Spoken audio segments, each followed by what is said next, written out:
জন মানি নামে একজন যে জেন্ডার থিওরি আবিষ্কার করছে, সে দুইটা ছেলে কানাডার ব্রুস রেইমার আর ব্রায়ান রেইমার, এই ছেলেদের উপর কি অত্যাচার করে কিভাবে জেন্ডার থিওরি আবিষ্কার করছে এটা নিয়ে অনেক রিসার্চ আছে, অনেক বই আছে।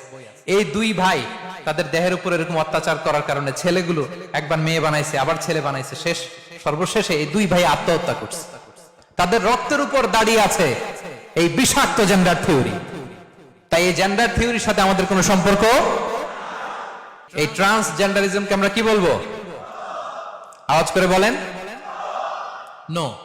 সর্বশেষ কথা, আমাদের করণীয় কি? এক নাম্বার করণীয়, সচেতনতা বাড়াতে হবে। এই যে শরীফ থেকে শরীফা যখন আসছে, আমরা প্রতিবাদ করছি না?